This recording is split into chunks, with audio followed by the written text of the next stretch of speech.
ओम शांति। 15 मई 2023। बाबा के महावाक्य। मीठे बच्चे, चलते फिरते विचार सागर मंथन करो। यह ज्ञान मंथन ही बुद्धि का भोजन है। विचार कर सर्विस की नई नई युक्तियां निकालो। प्रश्न: ज्ञानामृत धारण करने व कराने की शक्ति किन बच्चों में आती है? उत्तर: जो बाप का बनते ही पवित्रता की पक्की प्रतिज्ञा करते हैं। बाबा कहते, बच्चे याद रखना, अगर इतना सुनते भी पवित्र नहीं बनेंगे तो बुद्धि का ताला बंद हो जाएगा। एक कान से सुनेंगे, दूसरे से निकल जाएगा। बाप का बने हो तो गंदगी को निकाल दो। उल्टा कर्म किया तो गला घुट जाएगा। ज्ञान सुना नहीं सकेंगे, इसलिए सावधान। गीत। तूने रात गवाई सो के।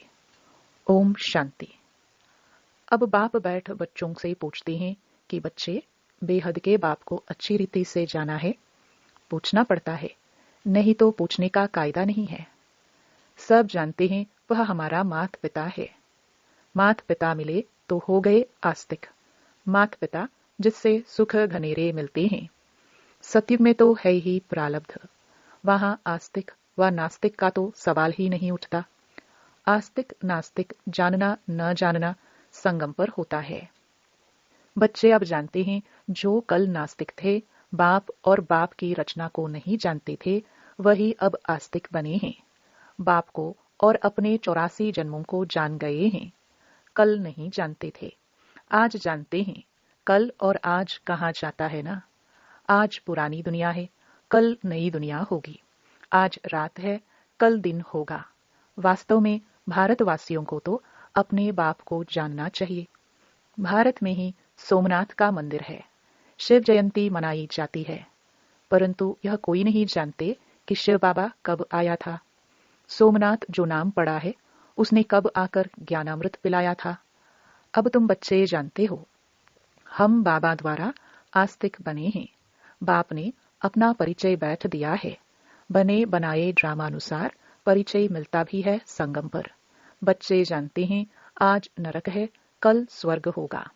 कल माना दूसरा जन्म हमारा सत्युग में होगा। हम पुरुषार्थ कर रहे हैं। आज है मृत्युलोक, कल अमरलोक होगा। दुनिया बदल रही है, कलयुग से सत्युग बन रहा है। सो तो बाप ही बनाएंगे। बाप है पतित पावन। दुनिया में संगम का कोई को पता ही नहीं है। अब तुम कितनी रोशनी में आ गए हो। तुमने अब भक्ति मार्ग छोड़ दिया है। आज भक्ति है, कल नहीं होगी। ऐसे नहीं, आज भक्ति है, कल फिर ज्ञान होगा। नहीं, भक्ति तो आधा कल्प चलती है। ज्ञान एक ही बार मिलता है और सद्गति हो जाती है। बाप एक ही बार आकर सबकी सद्गति करते हैं, इसलिए गाया हुआ है, पतित पावन सद्गति दाता। उनका जन्म भी भारत में होता है, परंतु भारतवासी जानते नहीं है कि यह निराकार शिव बाबा का मंदिर है। कहाँ ज्योति का मंदिर है। ब्रह्म समाजी ज्योति जगाते हैं, समझते हैं परमपिता परमात्मा ज्योति स्वरूप हैं। अनेक प्रकार की मतें हैं, जिसने जो बात समझाई उनको मान फॉलो कर लेते। अभी तुम रचयिता और रचना को जान गए हो। रचता और रचना के आदि मध्य अंत का राज समझकर फिर दूसरों को भी समझाना है। परमपिता परमात्मा सत है, चैतन्य है, ज्ञान का सागर है। हर एक एक्टर की महिमा अलग अलग होती है। परमात्मा सर्वव्यापी कहने से अलग अलग महिमा हो ना सके। हर एक आत्मा में अलग अलग पाठ भरा हुआ है। सर्वव्यापी है तो परमपिता परमात्मा का पाठ सभी के अंदर बजे। कितना अंधियारा है, तब बाप ही आकर समझाते हैं। बच्चे जानते हैं, बरोबर ऊंचे ते ऊंचा पाठ है परमात्मा का। उस एक को ही सब भक्त याद करते हैं। भक्त सब पतित हैं। पतित किसको कहा जाता है, यह मनुष्य नहीं जानते हैं। सन्यासी समझते हैं कि इन विकारों से हम नरकवासी बने हैं, इसलिए घर बार छोड़ने से हम जाकर ब्रह्म में लीन होंगे। बाप समझाते हैं, यह है कलयुग। सब विषय सागर में गोते खाते हैं, इसलिए इनको वेश्यालय कहा जाता है। मैं आकर शिवालय बनाता हूँ। सत्युग में एक धर्म था, वही देवी देवता 84 जन्म भोग अब अपने को देवी देवता नहीं कहलाते। जो पूज्य देवी देवताए थे सो गिरते गिरते क्षत्रिय वैश्य शूद्र वर्ण में आते पतित पुजारी बने हैं। सबसे जास्ती भारत पावन था सो अब पतित बना है। सन्यासियों को भी संपूर्ण पावन नहीं कह सकते क्योंकि पतित दुनिया में बैठे हैं। घर बार छोड़ कोई सतयुग में नहीं जा सकता। तुमको तो इस दुनिया को भूल सतयुग में जाना है। स्वर्ग में जाने लिए हूबहू कल्प पहले मुहाफिक पुरुषार्थ कर रहे हैं। भारत ही पूज्य से पुजारी बना है, फिर पूज्य बनेगा। यह नॉलेज समझेंगे वह जो सिखिलदे होंगे। जो देवी देवता धर्म के नहीं होंगे तो बुद्धि में बैठेगा नहीं। भारतवासी 84 जन्म लेते हैं और कोई धर्म वाला 84 जन्म नहीं ले सकता। तुम्हारे में भी नंबरवार हैं, सब इकट्ठे नहीं आएंगे। बच्चों को चक्र का राज भी बतलाया। सीजरा कैसे बनता है। सीजरा आत्माओं का भी होता है, उनको फिर रूहानी कहेंगे। बच्चे जानते हैं हम ब्रह्मांड में रहते हैं। पहला नंबर है शिव बाबा, फिर ब्रह्मा विष्णु शंकर, फिर है लक्ष्मी नारायण, उनका घराना। नंबरवार तो है ना। इस समय तुम्हारी बुद्धि में सारा झाड़ है, वहां यह ज्ञान नहीं है। कौन कौन आएंगे, क्या क्या होगा, परंतु वहां अज्ञान भी नहीं कहेंगे। वह है प्रारब्ध जो इस ज्ञान से पाते हो। अभी है चढ़ती कला, पीछे है गिरती कला। 1250 वर्ष में 2 कला कम हो जाती हैं, थोड़े थोड़े होकर गिरती हैं। तुम अब सब हिसाब निकाल सकते हो। पहले है थुर, फिर फाउंडेशन निकलता है। अब तुम बीज और झाड़ को अच्छी तरह जान चुके हो। अब तुम बाप द्वारा नास्तिक से आस्तिक बन गए हो। बाबा ने समझाया है, फादर शोज सन, टीचर शोज स्टूडेंट। पहले गुरु शोज फॉलोवर्स, फॉलोवर शोज गुरु। यहां तो तीनों ही एक बाप है। वह है रचयिता, जरूर नई दुनिया रचेंगे। स्वर्ग में लक्ष्मी नारायण राज्य करते थे। उन्होंने यह वर्षा कहां से लिया? किसने ऐसा कर्म सिखलाया जो इतना ऊंच पद पाया? अब बाप कहते हैं, तुमको ऐसा कर्म सिखलाता हूं जो तुम सो देवी देवता बनेंगे। स्वर्ग में तुम बहुत मालामाल थे, बाप से ही वर्षा लिया था, तो जरूर बाप ने ही आकर भारत को स्वर्ग बनाया है। बाप कहते हैं, बच्चे चलते फिरते ऐसे विचार सागर मंथन करो। यह बुद्धि के लिए फूड खाना है, बाबा की दिल है। यह गोला बहुत बड़ा बड़ा बनाना चाहिए। चक्र पर किसको भी समझाना बहुत अच्छा होगा। अब विचार करना चाहिए मनुष्यों को कैसे समझाए, समझाना है। अब है संगम, दुनिया बदल रही है। यहाँ अनेक धर्म हैं, वहाँ एक धर्म है जो बाप ने स्थापन किया है। भारत का प्राचीन योग बहुत मशहूर है, तुम जानते हो। हम फिर से राजयोग भगवान द्वारा सीख रहे हैं।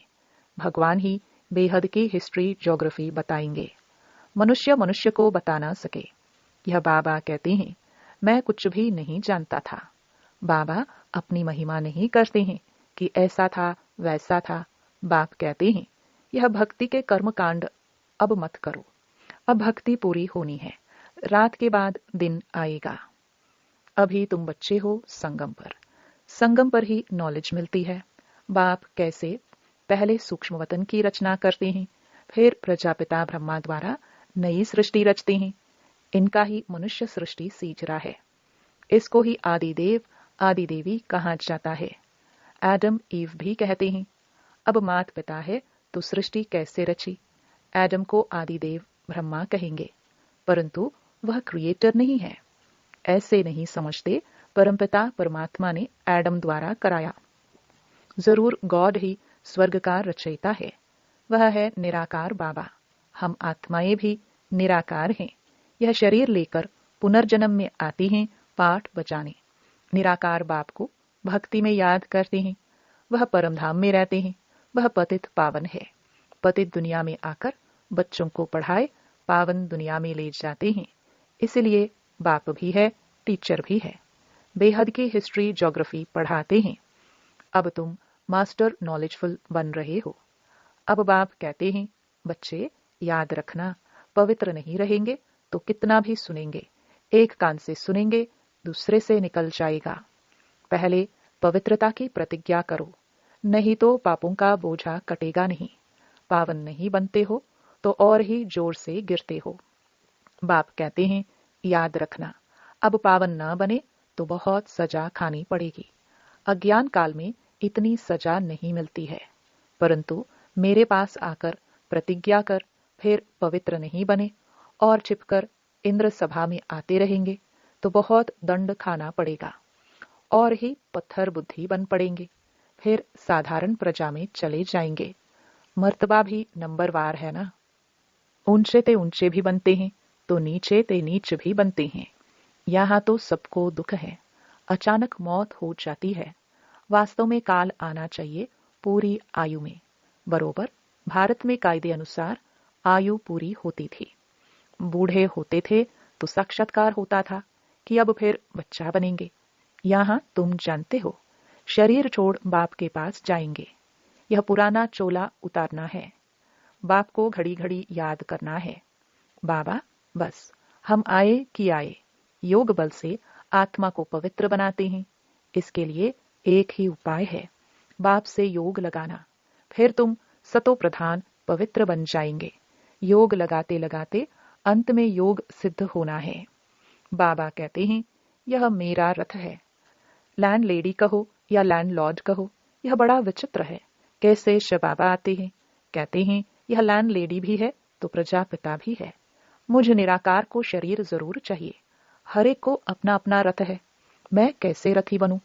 मुझे तो आना पड़ता है पतित दुनिया में। श्री कृष्ण तो पावन था, ड्रामा में यह रथ मुकर्रर है। मैं आता भी हूं भारत में। ऐसे नहीं, एक कल्प भारत में, दूसरे कल्प जर्मनी में आऊंगा।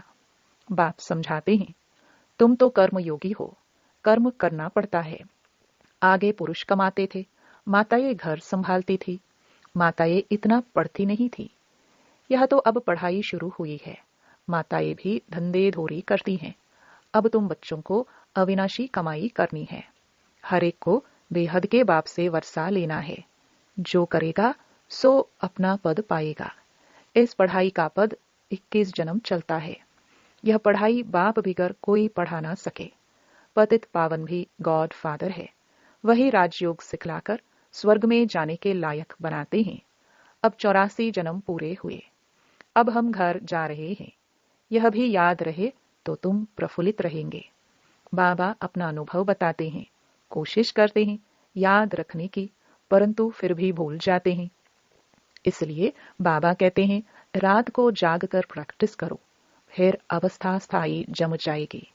इसलिए कहा जाता है, हे नींद को जीतने वाले बच्चे, कमाई करो। हाथ पांव मुख से कुछ करना व बोलना नहीं है। आगे तो माला फेरते, राम राम जपते थे। माला का राज अभी तुम समझते हो, विजय माला और रुद्र माला। अब तुम सब पुरुषार्थी हो, इसको माला नहीं कहेंगे। रात को जागने से तुमको बहुत मजा आएगा। रात को 9 से 12 बजे का समय गंदा होता है, 2 बजे से है अमृत वेला। यहाँ तो एकदम गंदगी को निकाल दो। इतना सुनते भी अगर पवित्र नहीं बनेंगे तो बुद्धि का ताला बंद हो जाएगा। फिर किसको ज्ञान भी सुना नहीं सकेंगे। जैसे वृंदावन में कुछ रास लीला का बना हुआ है। यह है ज्ञान डांस की बात। यहाँ से सुनकर देखकर बाहर जाकर उल्टा बोलते हैं तो गला घुट जाता है। इसलिए सावधान रहना है। पवित्र जरूर बनना है, तब योग लगा सकेंगे। अच्छा, मीठे मीठे सिखिलते बच्चों प्रति माता पिता बाप दादा का याद प्यार और गुड मॉर्निंग।